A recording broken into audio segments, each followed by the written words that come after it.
interesting things. I just came off a call today with Peter Diamandis where his entire focus right now is longevity. And he's got so many interesting things he's learned, and he's interviewing all these interesting people because he's learning about these things. Because he's like, I'm going to live to 150 years old, right? So I want to learn what are the things that make that happen. And it's the things you talk about. Some of it is about the skin, but a lot of it's about the cells in the body, right? And what they're doing and how they're doing it. And obviously, new skin is already like helping people for that, but it's just one part of it, right? So you bring much more to it, right? And then if you go, well, that would be really interesting, because then it doesn't even feel like work. In fact, every day I'd love to do that and meet different people, right, and see what they're doing, right? And I'm just taking one, which is Twitter, but it's a very, very good one because you can see how many different people are on here. And frankly, if I did the same under anti-aging, right, and basically just did, okay, let me just have a look at any anti-aging, and you can see no one's using it, like a few do use anti-aging like this. And I go, well, who are the anti-aging people? And there's all these different people that are focusing at anti-aging. This one here, Anti-Aging Central, right? Like, for some reason, I'm already following them. They've got 19,000 people following them on all these different things that are super cool stuff that they're all doing already, right? It looks like these guys even have their own products, right, that they're actually posting, which is like fine, right? But I think, who knows, maybe as well as you have newsfeed products, you're going to have some other products that you're actually going to be sharing as well that you really like. And then people aren't just seeing you doing one thing, they're seeing you doing things that you really care about. But the point is that this is, like, just because you already have the clues in all of your different slides and in your comments, this is the only reason I'm saying this, because you might think maybe it's something else. But if it is this, and you go, that would be so great, and what if you're the person who's really good at this, then everyone else in your community, even the people here who are part of New Skin, if they know this is what Jane does, so if they have someone who goes, I'm interested in anti-aging, it's like, well, then you should speak to Jane, right? Because you should follow Jane and what Jane does, right? And then you're adding value to them and who they are, and then they're also adding value to you. And then, of course, you're now having something which is a community which even goes beyond New Skin, right? It actually goes, it's your community, that's what you do, and it's your personal thing. Does that make sense? Yes, Yeah. totally. Yeah. So I think that, like, the moment you start thinking like this, right, is the moment everything then, basically becomes like the element, right, of basically what it is in terms of even the name of your team, right? Because if you decided that you wanted your team to become something like the lifelong team, right? Or if you basically became, your team was going to be all about like lifelong longevity, right? Or something to do with new life, right? Like with the NU of life, right? And then that basically became about how do you extend your not just quantity of life, but quality of life, right? Like how do you actually do every year is a better year, but every year adds another year, right? Then this becomes something that will make other people want to come on board and learn the things that you've learned off the back of that. And that becomes then the enterprise promise as well, right? Because then your enterprise promise can be one where you actually are talking about, what's really important about every one of you when you think about your enterprise is you shouldn't be thinking about it in terms of a place to go to. You should think about it as a place to come from, right? It's like this is my place. So like we do that with Genius, with Genius U. It's like, oh, that's, I'm part of this community, right? So I come from this place as opposed to I'm going to this place, right? So the more you're thinking in that way about the family that you're creating, right? And basically if you had that as part of your enterprise promise, right? Like the longevity community, right? And because there's something about, I think I like longevity more than anti-aging, because anti-aging is still thinking about the negative, right? In fact, there's two negatives. It's aging, which is negative, but it's anti, which is also negative as well, right? Right? Yeah. But you could be anti-aging. That's a joke, anti-aging. But you get the idea. Anti-aging in America, right? Anti's in England, but anti in Canada. But yeah. Okay, Jane, so I'm going to leave that with you to think about. But like, if you just pick a particular passion and you make that basically the magnet, then you're going to find that like the key for all of you is don't just do what you love. Know what you love, but don't just do what you love. Because people don't pay you for what you love. People pay you for what they love. Right? So the real key is how do you do what you love and then help other people do what they love and bring the two together and go find all those people out there that already are looking for it and then give them that extra piece, which is going to make them come to you. And like I was giving you examples of like things like already like 100,000 people. So they're all out there already and you just got to go to where they are and then link them to you.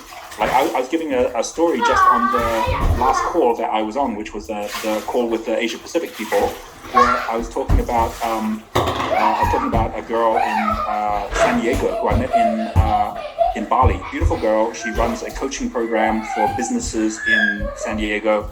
And when she was in Bali, she goes, "Oh, Roger, I'm starting a relationship program." And I said, "Well, why are you starting a relationship program?" She goes, "Well, because I'm looking for a boyfriend." And I said, "Okay, so what's your relationship program?" She goes, "Well, I realize there's other people out there also looking for boyfriends. So I started a program which is like how to find your perfect boyfriend." And I go, "Okay, now how's it going?" She goes, "Well, it's kind of depressing actually." And I said, "Why?" Because before I was looking for a boyfriend, I couldn't find a boyfriend. Now I'm surrounded by other people who also can't find a boyfriend, right? And I'm like, "Yeah, you realize where you went wrong, right?" She goes, "Nowhere." I said, "Look, if you really want to find a boyfriend, you don't have a program saying how to find your perfect boyfriend, or else you're just going to have a whole bunch of girls who don't have boyfriends just like you, right? You go out and you set up a program which is how to find your perfect girlfriend. Because you do how to find a perfect girlfriend, all the people looking for a perfect girlfriend will show up. You can coach them, and one of them, you'll be their perfect girlfriend." And it's like so much about the counterintuitive thing to know you should always be thinking, like, what is it that I want, or I need, or I love, but knowing that what other people want and what they need, you can connect it together, and you do it in the right way, then both everybody wins, right? So just keep that in mind, right? Okay, I will come back over to our mentors. So much, Rogers. Appreciate it. Thank you, Jane. Amazing, thank you so much. And with the gift that you're giving to all the participants and the work that you put in and the energy you put out there, it comes back. So thank you so much. Great takeaways.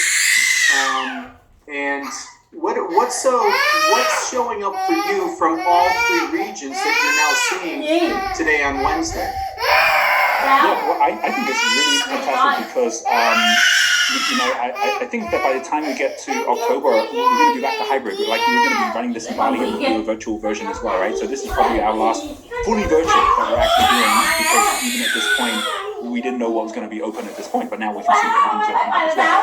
But what I definitely see, which I think is really exciting across all the different regions, right?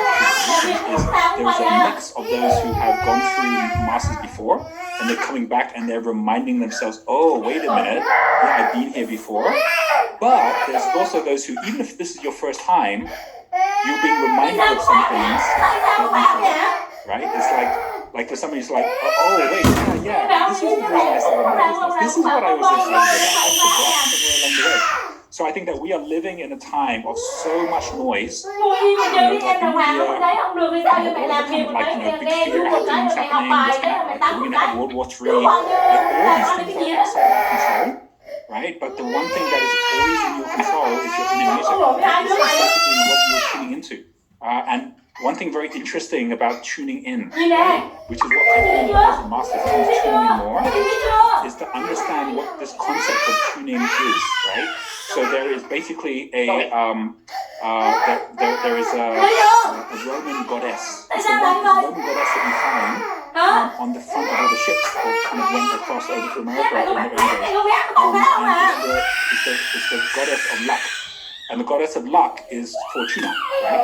And so there's this word fortune, which basically means three things. And it's what I'm seeing in this group here, I'm seeing the other groups as well. The three things, when they come together, you go, "Oh, this is why." Fortune obviously means wealth, right? Having a good fortune means that you're wealthy, right? But fortune also means your luck, right? To be fortunate means to be lucky, right? And it's not a coincidence that the times when you are luckiest are the times when you're actually following your path, right? Because fortune also means you're like telling your fortune, like this is teaching, right? It's like telling your fortune is about your legacy, it's about what's going to happen next. So what happens is that the more you are actually doing the thing that is thinking about the future of who you're meant to be, like even just speaking there about like longevity, right? And going, well, like maybe that's your fortune, right? And then it's like, oh, the moment you start doing that, you get your fortune, and the right shows up. And then sometimes the luck shows up, also shows up all of the rock, like the rock shows up there as well. And that's what this is all about. Now, if you want to see something before it's happened, you foresee something. If you want to say something before it's happened, you foresay something. If you want to tune into something before it's happened, that's to tune into something. Right? So for this process of tuning in and then saying, "Oh, that's what's going to happen next," or "How it's going to happen," I always find this happens during Masters. On the very, very first day of Masters, when that was the day when our investment bank says, hey, we might not be able to do the IPO right now because everyone stopped the IPOs. And I remember saying that to Michelle. Michelle is our head coach for the EMEA region. She's like, welcome to day one of Masters, right? That was on Monday. I was like, oh, geez, this is happening right now, right? And then usually by the third day, the breakthroughs start happening. And usually it's because you have to let go of something, right? So I'm like, okay, I'm just going to let go of this right now. And then suddenly the next day it's like, oh, okay. And then suddenly from someone from China is like, okay, we got all the money. It's like, what just happened here? That's my fortune. That was lucky, right? But at the same time, it's because I just said, okay, let's just forget about all that and let's just do what we're meant to do. Right? Suddenly everything that the universe has a very good sense of humor, right? And it's always going to be watching what you're doing. And it's only when you're doing the right thing that the universe is going to nó còn bé chứ mà con làm cái gì cũng And when you tune into the universe tunes into you, right? They're interlinked. And most of us are unaware of that, we forget it. So part of being here is to remember, right? And I know you're all doing that as you're going through it, but that would be the one thing, Jim, that I would say is just seeing the awakening that happens when people go through this process. I think it's very, very exciting. And for some of you going, wait, you're saying that entrepreneurship is a spiritual process? Look, being an entrepreneur today is like being a samurai, like, 800, 900 years ago, right? It's like being a Michelangelo, it's being an artist, because it is about self-expression, and it is about self-discovery, and that is a sacred experience, right? Like that is a human experience we're all going through. So yes, entrepreneurship is a sacred experience, much more so than just kind of like sitting there in a job, right? Because you actually are getting the feedback of the market all the time. Just like you're in Masters, you're getting the feedback of the universe and everyone around you all the time as well. So I'm super excited by that. And hey, we're only on Wednesday, right? We're halfway through, right? Which means the next 2 days is when it all happens. So I'm super looking forward to seeing how it all evolves in the days coming. That's my feedback, Jim. Awesome. Thank you so much, Roger. It's pretty interesting as we're looking at all these energies, all these profiles, and each day we're tuning in. We're creating our own fortune. So great job. Thank you so much. Congratulations on all your endeavors and everything that's happening there in New York. Can't wait to hear about more. Thank you very much for joining us with your presence. Fabulous. Thanks a lot, guys. We'll see you all tomorrow. All right. Bye. What an amazing way to